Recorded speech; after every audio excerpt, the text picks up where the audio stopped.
Buenas noches. Antes de desarrollar el tema, quisiera contextualizar el por qué estoy haciendo este video. Cuando yo era infante, mi abuela, que por cierto era analfabeta, constantemente nos hacía referencia a la radio como la autoridad en información. Es decir, ella nos decía, en la radio dijeron que es muy bueno tomar agua hervida. En la radio dijeron que X cosa, ¿sí? Entonces ella lo daba por sentado como correcto y cierto y era su fuente de información. Durante mucho tiempo, yo siempre creí que lo que decía la radio, lo que decían los periódicos, lo que decía la televisión y lo que decían los libros era cierto y era correcto, por la propia influencia de mis mayores que así me lo decían, ¿no? Esa creencia la mantuve durante mucho tiempo, hasta ya bastante entrada en mi adolescencia y a punto de ser adulto, y la inocencia la perdí en un mitin priista, en un mitin del candidato a gobernador Víctor Manzanilla Schaffer, cuando yo tenía que pasar por el Parque Central de Mérida, el que se encuentra en el mero centro de la ciudad, y había un mitin de este priista. Había muchísima gente, evidentemente muchos acarreados, y yo estaba pues un poquito curioso porque para empezar me estorbaban para pasar. Yo quería seguir mi camino, pero había mucha gente. Y por otro lado, pues viendo cómo se hacía un mitin, yo estaba parado en una de las esquinas del parque, que los tres de las esquinas hasta ahorita tienen puestos de periódicos y puestos de revistas. Y el señor del puesto de periódicos y de revistas tenía una televisioncita portátil.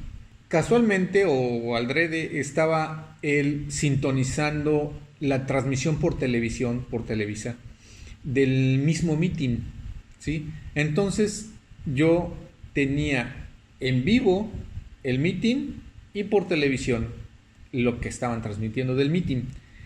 Lo que sucedió me dejó choqueado el resto del día. En la vida real, yo estaba viendo cómo gran parte de los asistentes abucheaban al candidato, lo maldecían, lo insultaban y demás. Pero si volteaba tantito la vista y veía la transmisión en televisión, cuando hay mucho ruido de la gente suena como cuando ves un partido de fútbol que suena como avispero, como no se nota la definición de cada una de las palabras de cada quien porque hay mucho ruido, muchos gritos y se distorsiona, se suena como un zumbido. Pero el locutor de Televisa Yucatán, mencionaba, y aquí el pueblo alabando al candidato y se escucha el apoyo. Y yo quedé, insisto, con un shock, decir, no mames. O sea, para ese entonces, insisto, los medios de comunicación eran la parte más firme del conocimiento que yo tenía. O sea, yo pensaba que siempre decían la verdad y siempre tenían razón y era la ley. Y entonces, pues obviamente caí en cuenta de golpe y porrazo de la forma en que los medios pueden manipular la verdad. Y en ese entonces que no había internet, pues engañar a gran parte del pueblo, o por lo menos si no lo engañaban, por lo menos sí mentirle, ¿sí? Bueno, la razón de este video es para dar un ejemplo de lo que me acaba de pasar la noche de antenoche y el día de ayer, con respecto a una información que salió publicada. Normalmente no sintonizo imagen, televisión, pero por alguna razón caí ahí en el noticiero de Ciro Gómez Leiva, que presentó una nota del periodista David Páramo. Quiero que lo vean y ahorita lo vamos comentando punto por punto. De Tabasco para el mundo, Rocío Nale ahora ya es famosa a nivel mundial. No por inteligente, no por buena negociadora, no por hacer las cosas bien. Hoy en la reunión de la OPEP se ganó venir al pizarrón del Paz. Es total y absolutamente absurda esa mujer. Mire, si producimos 1.8 millones de barriles diarios a $20 por barril, 36 mil millones de dólares entran a las arcas del gobierno. ¿Qué pasa si producimos menos, pero sube el precio? Vean nomás, vean nomás. Así de sencillo. 48 mil millones de dólares. Explícame esa última cifra. Porque sube el precio, produces un poco menos, pero ganas en el precio. Es de matemáticas de secundaria. Pero resulta que Rocío Nale, creo que estaba en una marcha cuando pasó primero de secundaria, que estaba en un movimiento, no sé, o estaba leyendo el diario del Che Guevara, porque es demasiada ideología y poca razón. 23 países y México se reúnen, son los miembros del OPEP Plus. El acuerdo era vamos a disminuir la producción de petróleo. Y llega Rocío Nale y dice, ¿qué? No, nosotros no. Y luego, no, es que nosotros producimos 1.9 millones de barriles y todos, no. Produce México 1.75. Les trató de salir con lo de los otros datos, que eran unos corruptos, las mismas, pero esas ahí no funcionan. Porque los 23 saben como, el más tonto de esos 23, sabe como 57 mil veces más que ella. Entonces, cuando ya no pudo, decía, no, es que hay que recortar 400 mil barriles le estaban pidiendo. Y sí se levantó y se fue. En un acuerdo de 10 millones. Como si fuera pleito entre Jacob Polensky y Ramírez Cuellar, se levantó y se fue. Como si fuera asamblea de Morena de pueblo. Ni siquiera de ¿Y la qué nación. sigue? ¿Qué sigue? Que hoy sube un tuit que dice que México ofrece 100 mil barriles. Estamos hablando de 10 millones de barriles. Sí, estamos hablando de 10 millones de barriles. Estados Unidos, Rusia y Arabia Saudita, cada uno 2,5 millones de barriles. ¿Y México 100 mil? Le están pidiendo 400. No, ya vamos a ceder. Porque además los otros 23, cuando 23 están en un sentido y tú estás en el otro, lo más probable es que el equivocado seas tú. Entonces es un drama a nivel mundial. Ya no tenemos solo nada de los mexicanos. Es el hazmerreír de la industria petrolera. Lo malo es que cuando eres... porque además nos amenazó, dijo, no, ya no queremos ser del OPEP Plus. Ahora ya nada más queremos ser observadores.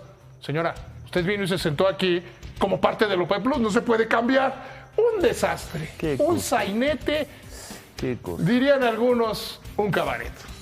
La contundencia de los comentarios de David Páramo, lo primero que me genera es decir, oye, tiene razón, ¿no? O sea, ve la forma tan segura de lo que dice y el planteamiento que hace a los que tenemos un poquitito de economía, pues dices, ok, sí, está en lo correcto, ¿sí? Sin embargo, es tan incisivo y tan agresivo con la secretaria Nale que pues enseguida se enciende un foquito amarillo que te dice, pudiera ser solamente su estilo o pudiera ser algún tipo de ardor que tenga. Pero en fin, su forma de decirlo hace que enseguida tengas duda de la veracidad de lo que está comentando. Sin embargo, insisto, nunca veo ese noticiero, y dije, no le di importancia y dije, goodbye. Y la verdad lo hubiera dado por terminado, pero me llegó entonces por internet un video de esta persona que están viendo en pantalla. No sé cómo se llama, pero su canal se llama Campechaneando, donde habla acerca del mismo tema, pero exactamente en sentido contrario. Es decir, habla maravillas de la secretaria Rocío Nale, que es una supermujer, que puso en jaque a la OPEP, que tiene unos super ovarios, bueno, casi que quiere tener un hijo con ella, ¿sí?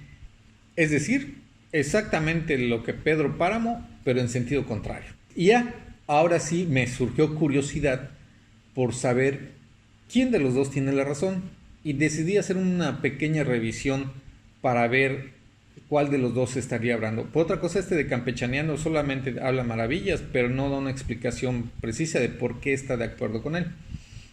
Y me puse a revisar datos, a buscar datos para saber para generar mi propia opinión y saber de qué estaban hablando.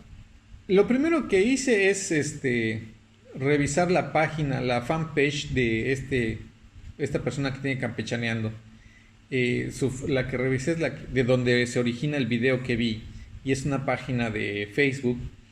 Y lo primero que veo que es que en la foto de perfil trae una caricatura donde supongo que es él con Andrés Manuel López Obrador, y en el banner, no me acuerdo cómo se llama, fondo de pantalla, pero en la imagen grande de la página aparece una foto de Andrés Manuel con su esposa y en el fondo una bandera de México. Entonces, pues, lo primero que piensas es que evidentemente idolatra a Andrés Manuel, y sus comentarios siempre van a tener tendencia para favorecer a Andrés Manuel y a su equipo. Es decir, todo parece indicar que aunque Andrés Manuel se equivocara, este personaje siempre estaría hablando a favor de Andrés Manuel. Por lo que me di a la tarea de revisar, insisto, para ver qué onda. Lo primero que hice fue buscar el historial de producción de México en los últimos años, y encontré lo siguiente. Como podemos ver en la gráfica, ahí puse los años más recientes en cuanto a la producción de petróleo, de millones de barriles diarios de petróleo. Es en el sexenio de Vicente Fox cuando se alcanzó el punto más alto histórico en México. Es decir, para atrás solo fue subiendo la gráfica. Pero lo que quiero puntualizar es que en el sexenio de Vicente Fox la producción tuvo un promedio de 3.3 millones de barriles diarios. Cuando entra Felipe Calderón empieza la caída, y durante los 3 primeros años hay caída en picada también de la producción. Sin embargo, a mediados de su sexenio lo estabiliza y lo deja alrededor de 2.6 millones de barriles diarios. Ya es cuando entra el buenísimo de Enrique Peña Nieto, y es cuando la producción diaria de barriles de petróleo se va en picada, con todo y sus famosas reformas al planteamiento energético. Lo tira al piso y se va de 2.6 que lo tenía Felipe Calderón a 1.7. Pueden ver que hay caída, y se lo deja Andrés Manuel con 1.700.000 barriles diarios. Bien, ahora eso es el comparativo interno nuestro. Vamos a ver cómo está el comparativo de nosotros con respecto al resto del mundo. Si vemos en cuanto a la producción de petróleo de los países en América, podemos checar que de 2004 a 2018, Estados Unidos, Brasil y Canadá tuvieron crecimiento en su capacidad de producción, en su producción de petróleo. Y solo México y Venezuela tuvieron caída. Ahora, si hacemos el comparativo de la producción mundial en los últimos años, si comparamos desde 2004 a 2018, nos podemos dar cuenta de que Estados Unidos, Rusia, Arabia Saudita, Irak, Canadá y los Emiratos Árabes tuvieron unos crecimientos increíbles, o sea, muy grandes de su producción petrolera diaria, ¿sí? Y México, junto con otros países como Venezuela, Noruega y Nigeria, han tenido una caída sustancial en la producción diaria de petróleo. México, en el mismo periodo, inclusive, ha caído a la mitad de su capacidad productiva. Bueno, ese es el panorama general de cómo estaba la situación hasta antes de la cuestión del coronavirus que nos afecta desde inicios de año. En el momento en que entra esta pandemia, provoca que la producción de todas las cosas se detenga, porque la gente deja de ir a sus trabajos, la gente deja de viajar y demás. Con esto, a su vez, provoca que se requiera o se compre menos petróleo a nivel mundial. Al bajar la demanda, el precio también baja. Ante la caída del precio, obviamente los grandes productores de petróleo pues sufren porque no están teniendo la misma cantidad de ingresos. Y dos de los más grandes, que son Arabia Saudita y Rusia, o Arabia Saudita le dice a Rusia, oye, vamos a hacer una cosa, vamos a bajar la capacidad de producción, vamos a producir menos para que no siga cayendo el precio del petróleo. Rusia dice, no, ni madres, yo no le entro. Y Arabia Saudita, no sé si para presionar a Rusia o para compensar el menor precio con una mayor producción, sube su producción diaria de barriles de petróleo, creo que son en 2,5 millones de barriles diarios adicionales. Evidentemente esto hace que el precio se vaya por los suelos en picada, ¿sí? Cuando los grandes productores de petróleo ven que ya pasan los días y no se corrige el tema del precio del petróleo, convocan a los principales productores a nivel mundial, incluyendo México, y le dicen, oye, vente, vamos a negociar, vamos a acordar reducir la producción diaria para que se estabilice el precio y no estemos perdiendo tanta lana. Invitan a México. Cuando México se sienta a la mesa de negociaciones, dicen, ok, ¿sabes qué, México? A ti te toca reducir tu producción diaria en 400,000 barriles. Vamos a ver cómo está el México. México tiene, este sería el total de la producción diaria ahorita, que es 1,760,000 barriles diarios. Y le dicen, deja de producir esta cantidad. Entonces México dice, oye, no mames, o sea, ustedes vienen creciendo a lo largo de los últimos años, crece y crece y crece. Y nosotros venimos perdiendo capacidad productiva en los últimos años, ¿sí? Ahorita que yo ya le metí un chorro de lana para recuperar mi producción de petróleo y que ustedes arman su desmadre por incrementar la capacidad productiva de Arabia, ¿sí? Ahora quieren que entre todos nos bajemos. No, yo no puedo. Todo el grupo de los principales productores, los más grandes, dicen, oye, es que mira, va a ser proporcional, ¿sí? Todos vamos a bajar un 23%, ¿sí? Sí, es como decir, ¿sabes qué? Todos nos vamos a quitar un brazo. Quítate un brazo tú también. Dices, no mames, o sea, no es lo mismo la masa muscular que te queda a ti que la que me queda a mí, cabrón. O sea, por más de que nos toque proporcionalmente, tú vas a seguir teniendo un chingo de producción. E insisto, tú llevas crecimiento a lo largo de los últimos años, nosotros llevamos decrecimiento, ¿sí? Entonces, yo no puedo bajar mi producción diaria de petróleo porque está muy pequeña y porque me está costando mucho trabajo levantarla. Y así estuvieron en negociación 5 horas y México dijo, a ver, señores, ya tenemos 5 horas, ustedes están tratando de convencerme, yo les digo que no, no entienden, no vamos a ceder, con su permiso, pónganse de acuerdo, si quieren reducir la capacidad de producción, adelante, no tengo ningún problema, ahí me avisan, goodbye. Todo esto, ¿era bueno o era malo para México en ese momento?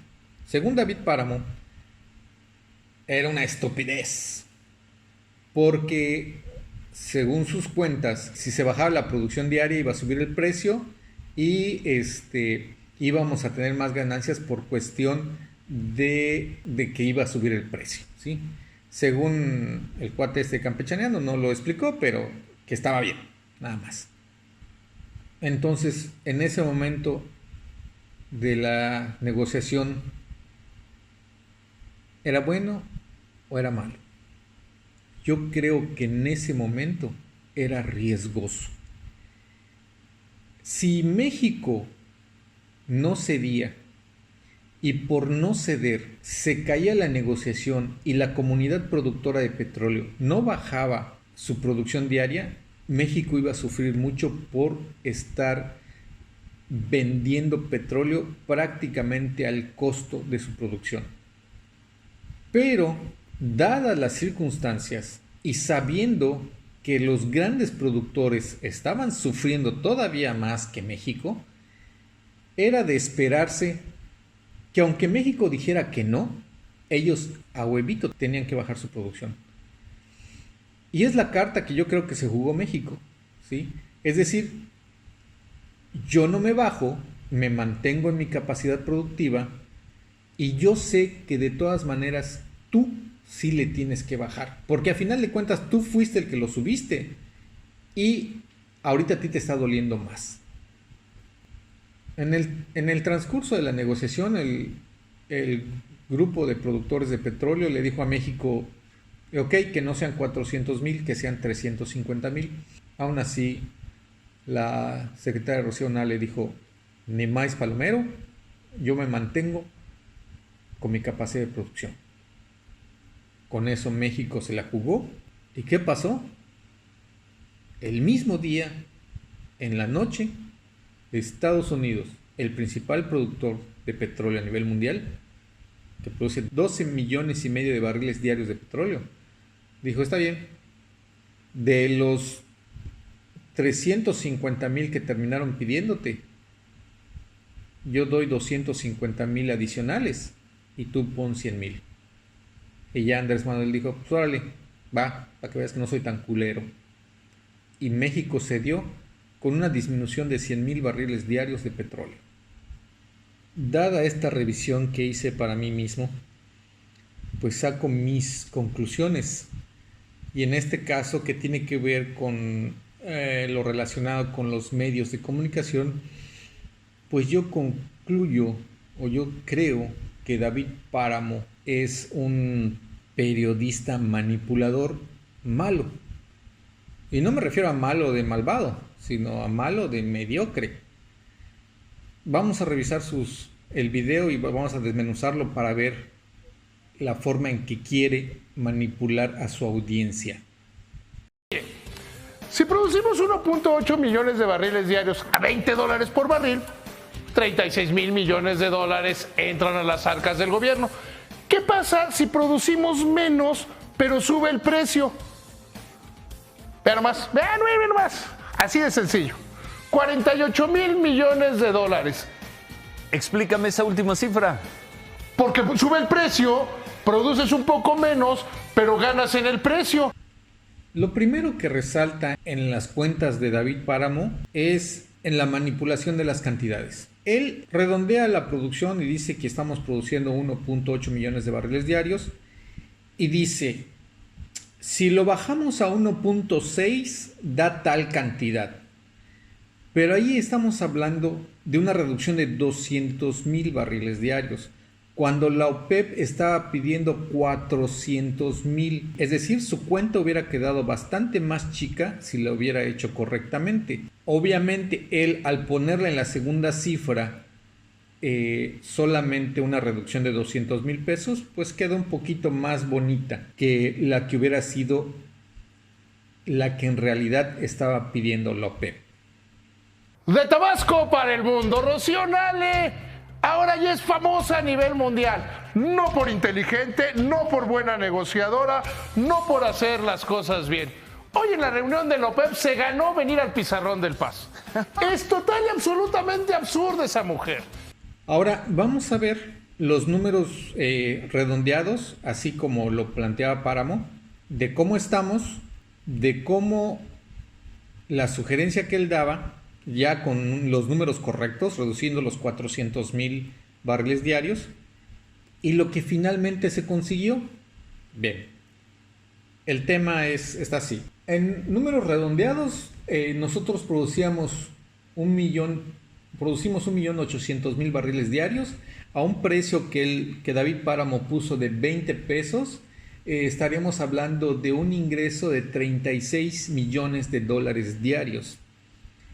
Él dice, si se baja la capacidad productiva, y vamos a ponerlo correctamente, con 400,000 menos, quedando en 1.400.000 barriles diarios, a 30 pesos, que es el supuesto que él pone como el alza de precio por reducir la capacidad productiva, estaríamos andando en los 42 millones de dólares diarios de ingresos, ¿sí? Lo cual obviamente se vislumbra mejor que los ingresos actuales.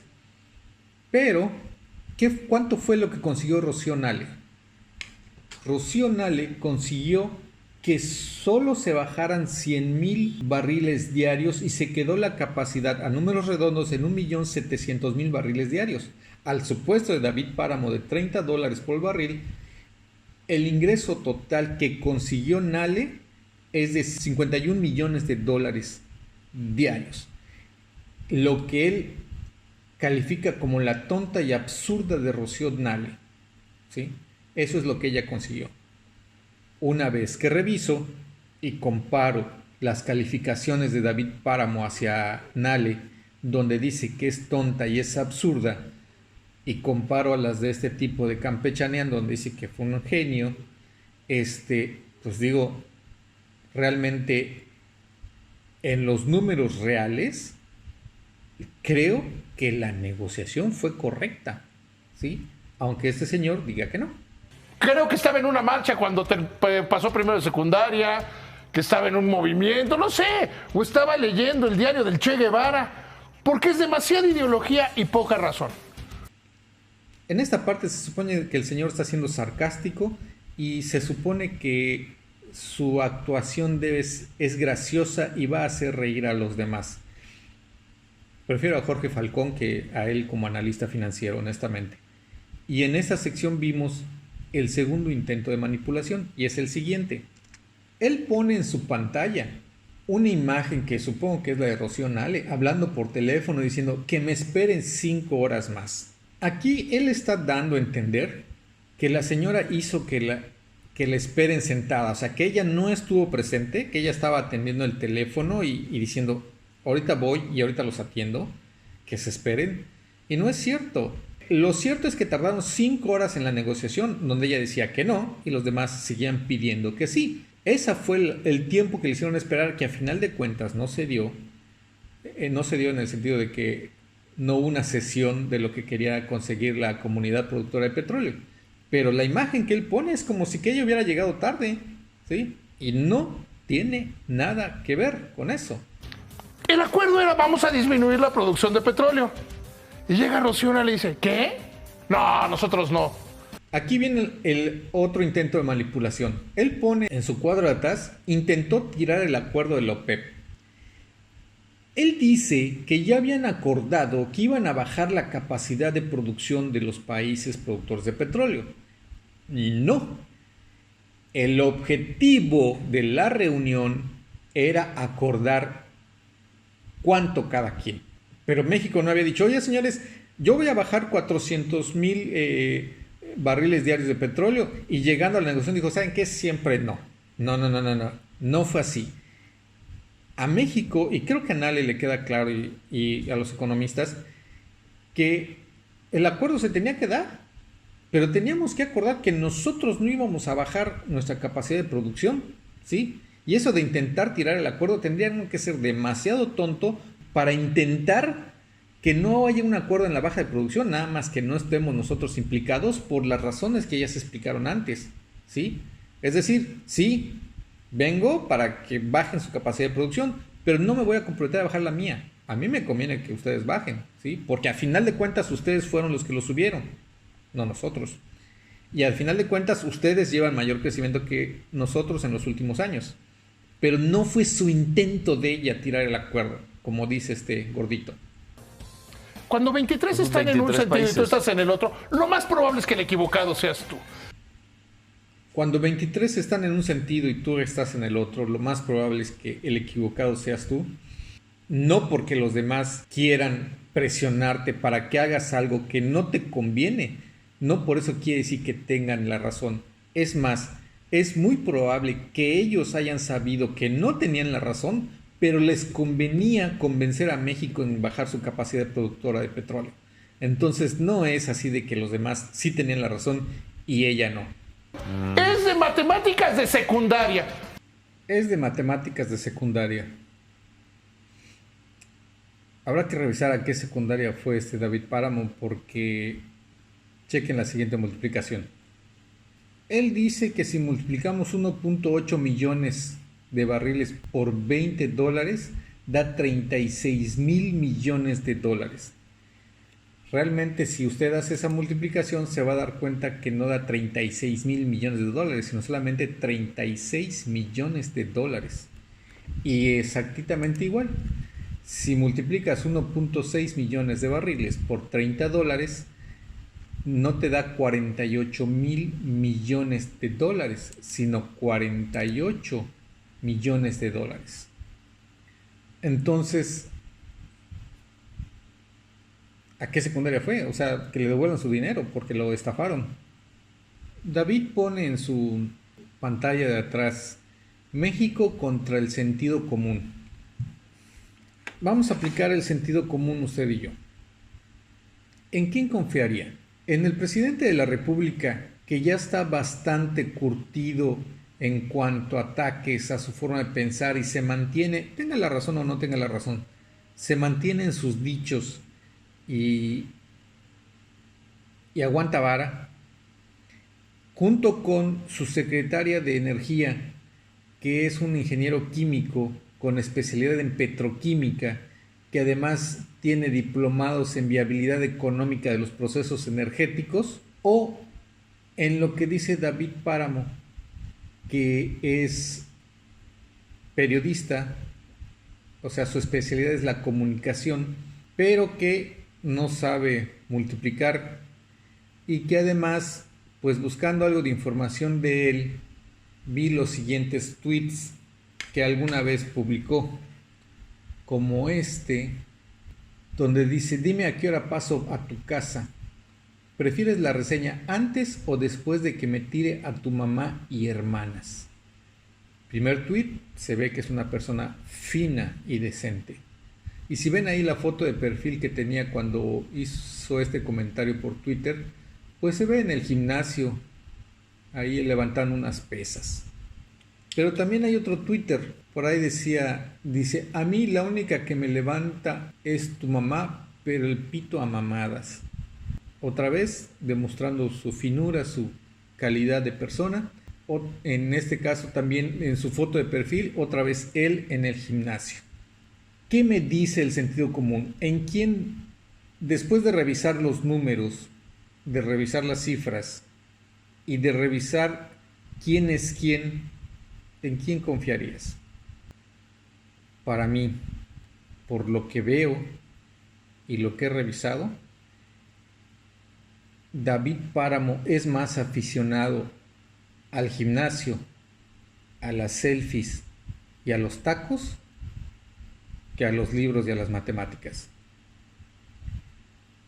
Yo creo que en este round el presidente de la República y su secretaria de Energía tuvieron mucha razón y actuaron conforme debieron de haber actuado, con lo poco que sé y lo poco que logro ver.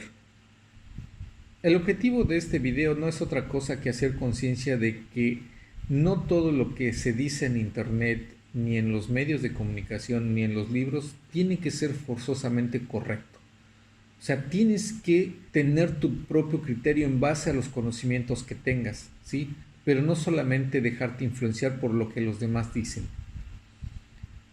Espero que te haya servido. Espero tus comentarios, positivos o negativos, los leeré todos. Por favor, suscríbete. Saludos. Estados Unidos se compromete a reducir adicionalmente a lo que él iba a entregar 250,000